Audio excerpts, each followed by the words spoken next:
So good afternoon, everyone. It's my pleasure to report to you the current status of this project, COSI project. This is a Compton spectrometer and imager project, and this project was formerly known as NCT, Nuclear Compton Telescope, and we changed the name around year 2013 because at that time we were preparing a flight in Antarctica, and NASA doesn't want to see this word here to appear in the documents. Anyway, then we changed the name to COSI, Compton Spectrometer and Imager. This is a project of building a germanium detector to measure gamma ray photons from roughly 0.2 MeV to 10 MeV. Okay, and currently it's still in balloon flight stage because later I will show you. Although I have very short time, I will try to cut it short. Usually I give it with 1 hour or 1.5 hours. Okay, I will try to cut it short. Yeah. So this is for building the so-called next generation Compton telescope to significantly increase the sensitivity. That's the point. That's the point. And now it's the balloon flight, and then of course it's in the future we will try to propose a space mission, most likely to NASA. So this is me, and this detector, gamma ray detector, MeV gamma ray detector. Later you will see some configurations. But basically, when it works, the field of view is quite large. 1/4 of the sky, roughly. I mean, more than 90 degrees, this kind of thing. And so it will certainly serve as a GRB monitor. Okay, so this is the connection to the gravitational wave. Now, we talk about short GRB a lot. Yeah. So this one will be another monitor if we do have a satellite. Okay. So this is one connection, and the second connection is this picture. 4 years ago, we invited Kachida-san to come here to attend ASRC annual meeting in 2011. So I think it's good to further enhance the collaboration. So that's why I'm presenting this talk here. Yep. And this project is a collaboration, mainly between US and some institutions in Taiwan. And in Taiwan, the PI institution is Tsinghua University, and this is me and some students here. And there are others like Zhang Yuhan from Central University, and Lin Zhixun, who was also here this morning from Academia Sinica, and also Jerry Xiao from NDL. This is the current Taiwanese team. But actually, the team members come and go. Yeah, so we also have some other collaborators from NCU like Zhou Yi, and also from National United University in Miaoli, Huang Minghui. But they changed their roles, so now this is the current member. And on the US side, the project actually is led by Stephen Boggs. And he started this project, I think, from last century, maybe here, 1999. And then these are people mainly in a space science lab in UC Berkeley. And there's a person, Qiu Zhengren, he was our postdoc, but he, from about maybe 1 year ago, he moved to this part. And some collaborators in Lawrence Berkeley National Lab to make the detector itself. And also, there's a small team from France who provides system iodide shielding and colorimeter. All right, so the status, mainly we are still in the balloon flight stage. So in the past, we had a flight, a very early flight, carried 2 pieces of germanium detectors in 2005, and it lasted only for a few hours. And after Taiwanese team joined this project in 2006, we conducted a flight in 2009. This was quite successful, and with 10 pieces of detectors. Also, the duration is quite long. According to some people, they say this is a record long for this site. And then in 2010, there was a failed flight. And last year, we went to Antarctica to have a flight which we hope to have several days, but unfortunately that's only for about 2 days. And now we are preparing for the next flight in New Zealand. From New Zealand, we hope this flight can last for 50 or 60 or 100 days. We hope the balloon can go around the Earth so that we can have a very, very long duration. So this is the current status. And so roughly speaking, we are making a new detector to detect MEV photons. So this is general purpose instrument. So in MEV astronomy, there are a lot of things to do. And here, briefly speaking, if we are talking about line emissions, then of course there is 511 kV from our galactic center, which may be related to dark matter if you like. Okay, and of course, very importantly is nuclear synthesis gamma ray lines from all the supernova events. And if you talk about continuous emission, then we have a lot of sources: compact object, binaries, and AGNs.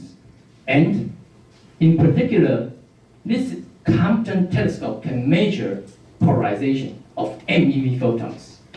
And for polarization, particularly for pulsars and pulsar with nebulae, and also gamma ray bursts.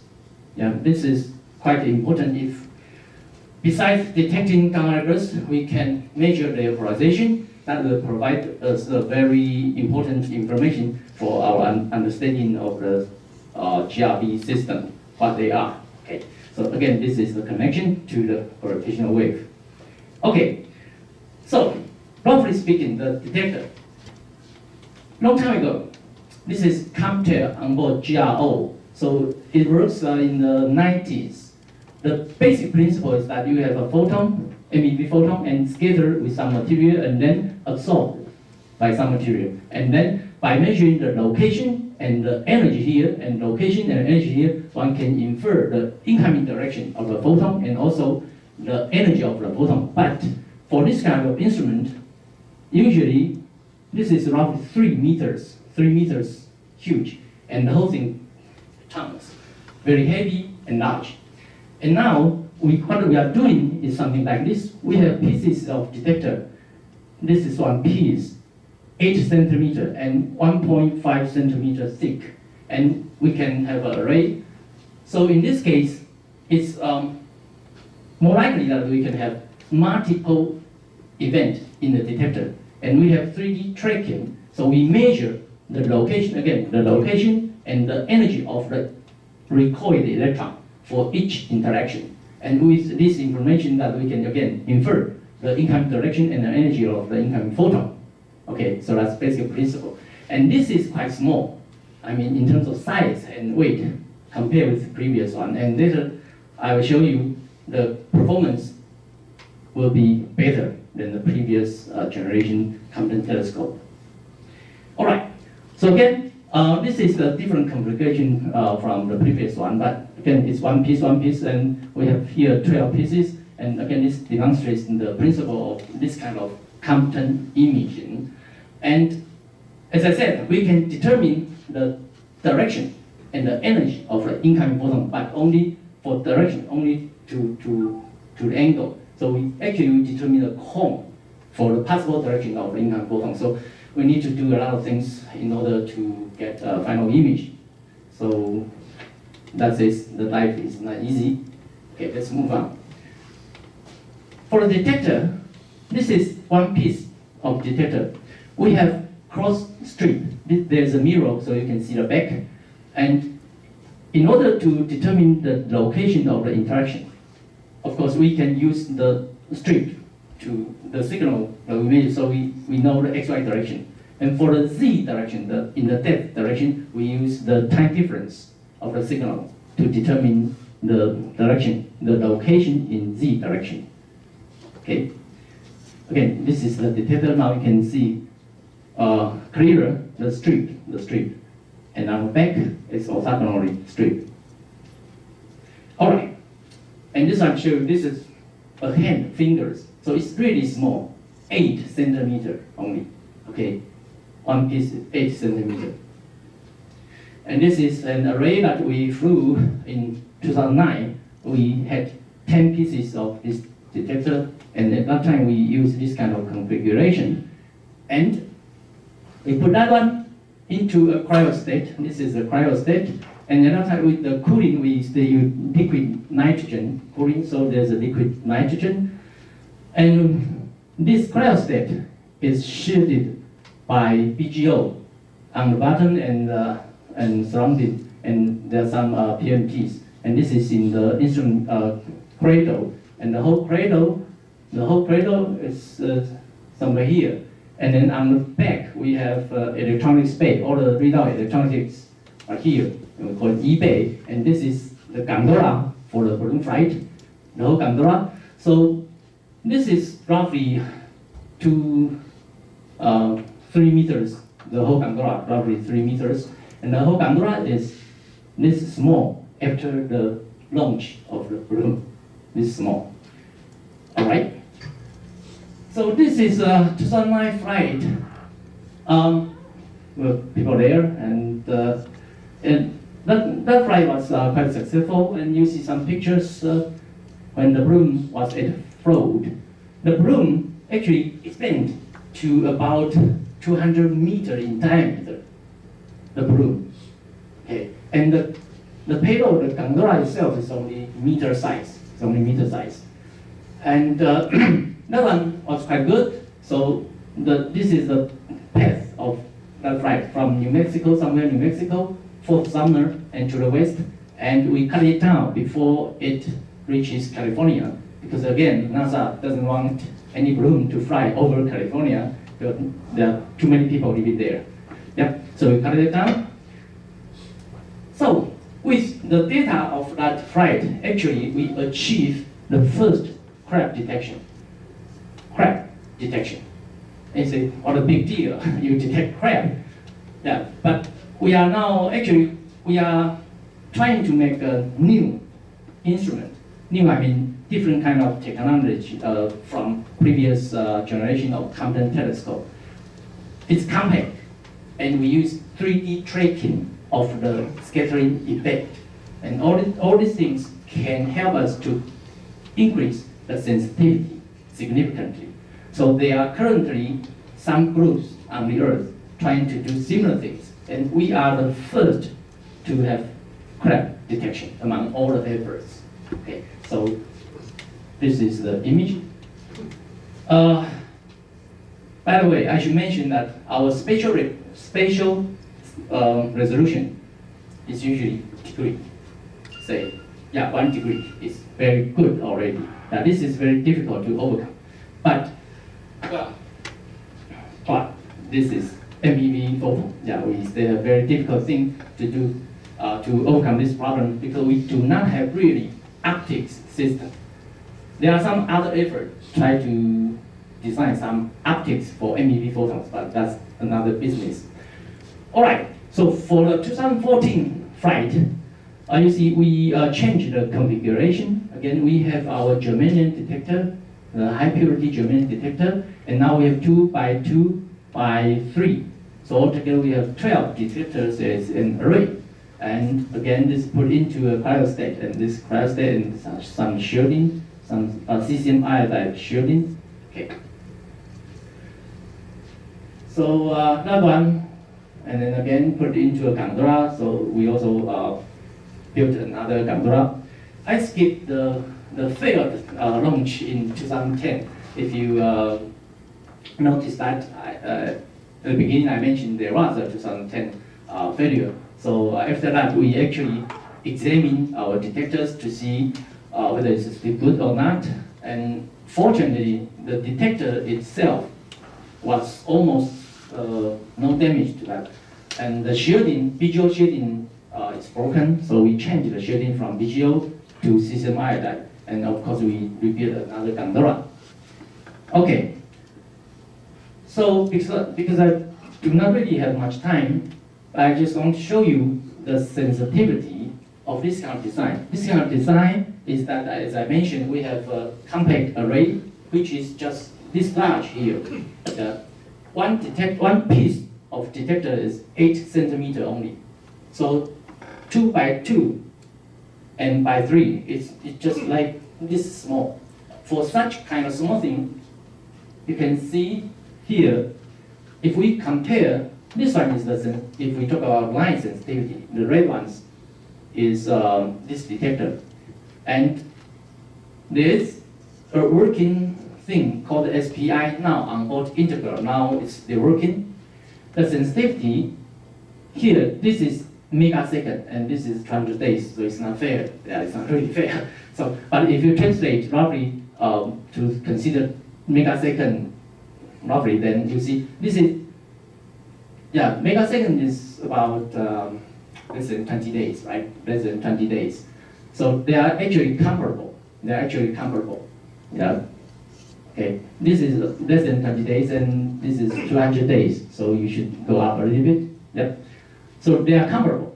But you know, SPI is something similar in terms of size and weight, similar to COMTAIL. This is a COMTAIL that I showed you before. SPI is something else. They also use germanium detector, but a larger block and also coated mask. And so the earlier COMTAIL has sensitivity like this. This is megasecond. So with our small, very small detector, actually we have comparable performance sensitivity comparable with SPI, and I would say better than COMTAIL. And later, if we can get a space mission, I think our detector will be 4 times larger at least, 4 times larger to make it 100 kilograms. Then I think our sensitivity, certainly we can claim it's roughly order of magnitude better than SPI. So that's the point of this new technology compared with earlier generations. Okay, so this is continuous sensitivity. Similar information is included here. And for the 2014 flight, we went to Antarctica. And the plan was to fly from Myrddin here, launch, and then go around. So hopefully we can also have, say, 30, 40, or 50 days flight. That was the hope. Yeah. And well, the main technical goal is to test the long duration burn flight. Yeah. And then hopefully you can get some GRBs. Yeah. But unfortunately, again, this one, although it did not really fail, but the balloon, in fact, leaks. The gas leaks from the balloon. This is a special kind of balloon. NASA called it super pressure balloon. And so, so after 40 hours, we decided to terminate that flight. Okay. But again, we have about 40 hours data. That's also something we can work on. All right, so I have some pictures for that flight, and we took this kind of plane to Antarctica, and this is inside the plane, and this is McMurdo Station. It looked like just a military base. Yeah, and this is jacket that I have, and I visit there. I said this because I stayed there only for a couple of days, and my students stayed there for 2 or 3 months. Yeah. I just cannot stay there too long, so I couldn't catch the flight. Okay, anyway, and this is during the preparation there, and this is our Dora. And this is on the day of launch. There's a crane, and our Dora here, solar panel, and the balloon is over there. So you see the crane, the Dora, the balloon is over here, and then this balloon was already inflated to some extent. And then if the commander there say, okay, then this balloon will go up to somewhere, and then this crane will will wait. If the balloon can come here, then that's good. If the balloon doesn't really come here, then the crane will move to be right below the balloon, and then release this part, then Dora can go. Okay, and well, this is a picture of students and postdocs there. And this is the flag of our university. Yeah. All right, so this is after launch. Again, one can see the broom is really huge, really huge. The flight, the altitude is about 40 kilometers from ground, and then gradually up to 40 kilometers. And I think this is probably not yet at 40, not yet. Yeah. Okay, so we were hoping to have flight like that, right? If you remember, but in fact, it flew only for 2 days. So it landed somewhere here. This is McMurdo Station, and it landed somewhere here. Yeah. And we recovered it. And now we are preparing for the next flight from New Zealand. And this time, NASA actually, after our Antarctica flight, NASA actually tried to fly super pressure balloon again without scientific payload from New Zealand already. And they showed us that they succeeded. Okay, to convince us that to put our payload onto the balloon to fly maybe next April, I think. Yeah. So the balloon will fly like this, go around, and then the schedule, the planned landing site will be somewhere in South America, hopefully. Yeah, if it's not in the Pacific Ocean. Yeah. All right.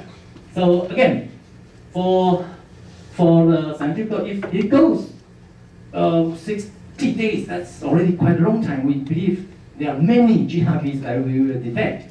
Yeah, already without a satellite. This is a balloon. That's good enough already. So this is our major scientific goal, because it's in the southern hemisphere. So the galactic center region will be our major target, and also GRB is also one of our major scientific goal for this flight. All right, so the last page. Those are balloon flight, and after the 2016 flight, we think we will have one more flight in 2018, and then after that, we definitely will propose a space mission. And actually, we did, together with the UC Berkeley team, we proposed to NASA in response to the SMAX program, and but apparently we failed, right? So we are still talking about balloon. Yeah, but we in fact failed twice. Once it was in 2012, and the second time 2014. But next time, I guess probably around 2017 or even 2018, we will propose again. And at that time, we will have a very different shape. We stand a very good chance because we have many balloon flight. We accumulate a lot of experience to demonstrate the performance of the detector. And also, most importantly, is the electronics, readout electronics. The current electronics can be used only for balloon. We cannot use that for satellite. For satellite, then we have to redo all the electronics. We should do it kind of ASIC-based electronics to have low power consumption, low weight, and low noise. And we are doing that. And although our proposal to NASA last year failed, but NASA gave actually a grant to, so to say, this team to develop ASIC electronics. This team, I say, because in this COSI collaboration, we have Chinese team, we are US team. But actually, on the US side, there is another group which is based on Naval Research Lab, who will be leading the work of developing ASIC-based electronics.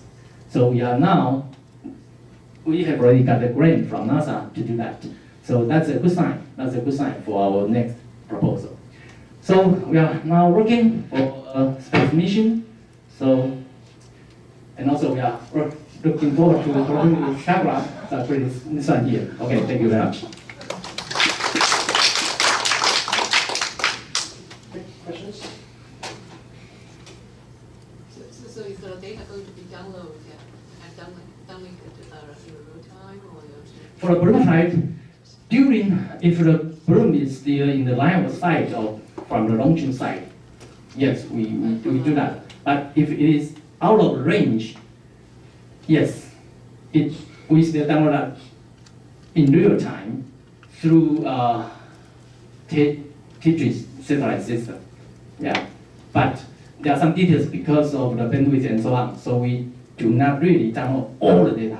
We do some contraction and some part of it, and still all the data actually is recorded on the solid state disk. So we need to recover that. But if we, for some reason, we cannot recover that, we still have some useful data, but not all the housekeeping and so on. Okay. So, well, this time it's from New Zealand. Yes. So if something goes wrong to the balloon, there will be ocean. So Yes. I was wondering if NASA understands the reason of the failure before and they did something to the balloon. Yes. Yes, I believe so. But so the balloon was okay at the time of the, so when you're taking a picture of balloon, there was no leak at the balloon, but something happened on in the air? Yeah. I do not know the reason. I do not know the reason, but apparently NASA has figured out. But is it directly into the ocean, or you have some time to recover like it? Last time in Antarctica, actually, the leakage was slow. And we were worrying that if we did not make a decision, the balloon will go further away from the launch site. And maybe if that's already early January, and December, so if it goes, say, 1 more month, then it will be nighttime there is more difficult to recover. So we decided to cut it down. Yeah. How much is the field of view for this detector? 1/4 of sky. This size. 2 pi or 4 pi? Not 4 pi because yes, because if you see the whole thing for the current configuration, something like this, something like this, right? This is the detector. Yes. And then this is the detector. So all the light from this kind of range can be detected. We have shieldings surround on the side and also shielding on the back. But actually, some photon can still penetrate. But that's not our main purpose. We want to have photons from here. So it's almost 1/4 of the sky, I can say that. So maybe you mentioned, but I missed it. So how about sensitivity or polarization? You mentioned about polarization of GRB. Yeah, I did not put a figure about polarization sensitivity. I skipped that one. I only show you line sensitivity only. So for polarization sensitivity, it's difficult to say. I have a figure show you the minimum detectable polarization degree for some cases. If you are interested, I do have that in another file. I can show you later. Okay. More questions?